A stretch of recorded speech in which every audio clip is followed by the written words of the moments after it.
টিভির সামনে বসে বসে যারা নিউজ দেখছেন, খবর দেখছেন, মারাত্মক পাপ করছেন, খুব ভয়ঙ্কর পাপ করছেন। আপনি এখানে টিভির সামনে বসে বসে এক অপরের গীবত শুনছেন। এটা যদি জানতেন যে গীবত কতটা ভয়ঙ্কর জিনিস, ওর ধারে পর্যন্ত যেতেন না। গীবত করা যতটা পাপ, গীবত শোনাও ততটা পাপ। গীবতের ধারে পর্যন্ত যেতে হবে না। টিভিতে আজকে দেখুন, যতগুলো নেতা আছে, যতগুলো এমপি এমএলএ আছে, এরা কি এদের মুখ থেকে কি মধু বের হয়? না, এরা তো এক অপরের গীবত করে, এক অপরের সমালোচনা করে, এক অপরের অপবাদ লাগায়, তোহমত লাগায়। এই হারামি, এই বদমাইশ, এই অমুক, এই তমুক, এই লুটে দিল, এই কথাগুলো শুনছেন আর আনন্দ পাচ্ছেন। আখিরাত ধ্বংস হচ্ছে। এটা লাভ কিছু হয় না, আখিরাত ধ্বংস হচ্ছে। ঘন্টার পর ঘন্টা যারা নিউজ দেখছেন, খবর দেখছেন, এরা জেনা থেকে ভয়ঙ্কর পাপ করছে। আচ্ছা বলেন তো, মুমিনরা কি কোনদিন গালি শুনে? মুমিন যারা হবে তারা কি কোনদিন গালি শুনতে পছন্দ করবে? গালি শুনতে?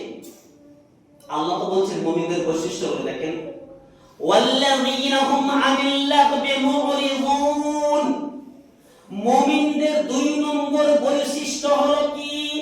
যখন তাদের সামনে অনর্থক কথাবার্তা হবে, অশ্লীল কথাবার্তা হবে, গালিগুলাজ যখন দেওয়া হবে, তখন সেইগুলো তারা এড়িয়ে চলবে, সেইগুলোতে ধ্যান দিবে না, কানে আঙুল দিয়ে দিবে।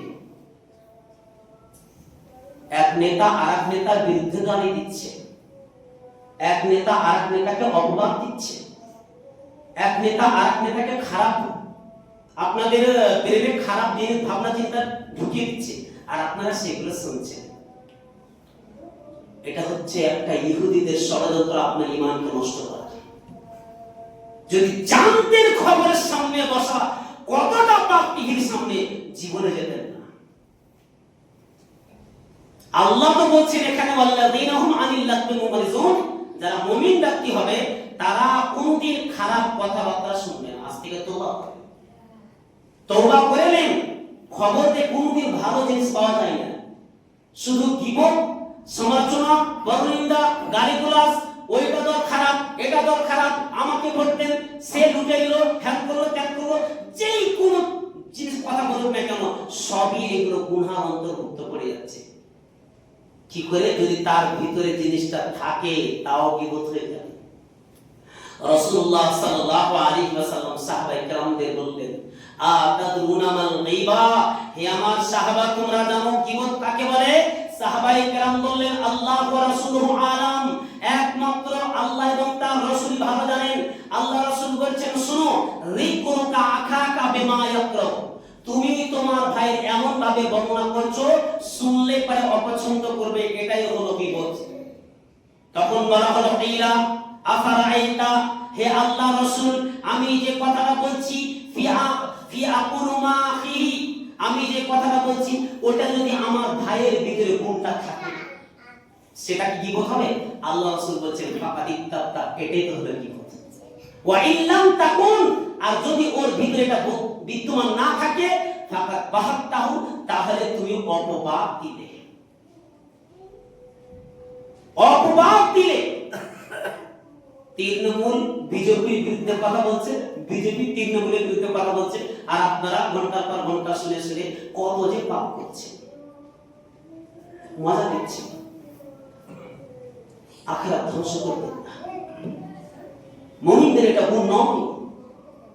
মুমিন ওই সমস্ত জায়গাতে বসবে না যেখানে গীবত হবে, সেখানে বসবে না।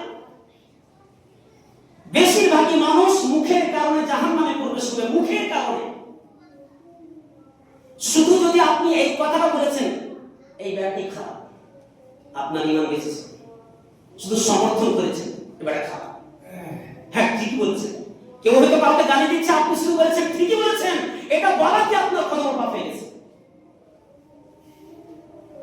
খুব সহজে জান্নাত পাবেন না গো। জান্নাত এই সারামের একটা জায়গা, সুখময় জায়গা। এয়ার কন্ডিশন কি দেখছেন আপনি?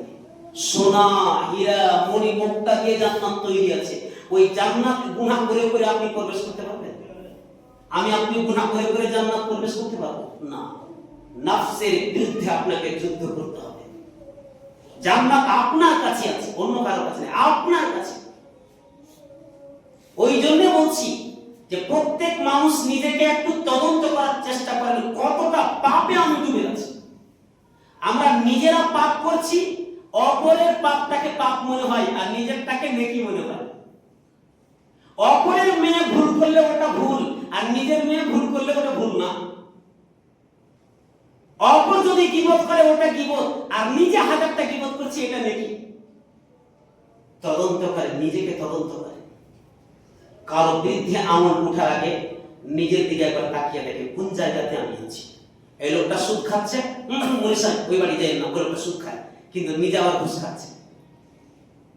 মনীষা ওই বাড়ি যায় না, ওই লোকটা বিড়ি খোর কিন্তু নিজের আবার স্ত্রী বিড়ি মাপে, তার মেয়ে বিড়ি মাপে।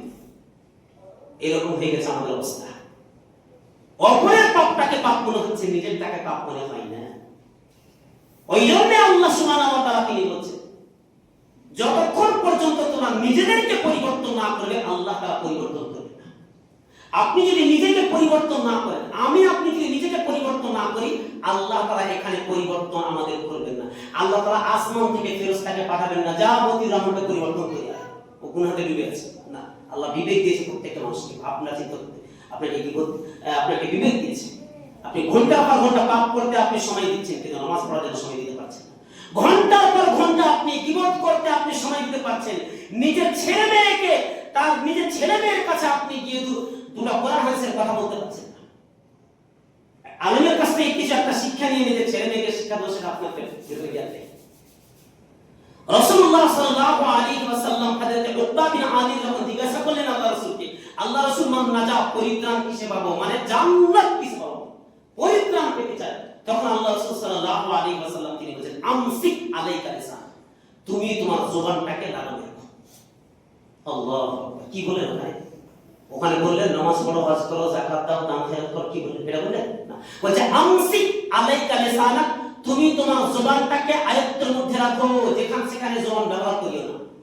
কাউকে গালিগালাজ করিও না, মিথ্যা কথা বলিও না, গীবত করিও না, তার ধারে পর্যন্ত যেও না। তাহলে আমসিক আলাইকা লিসানাক, তুমি তোমার জবানটাকে কন্ট্রোলে রাখো।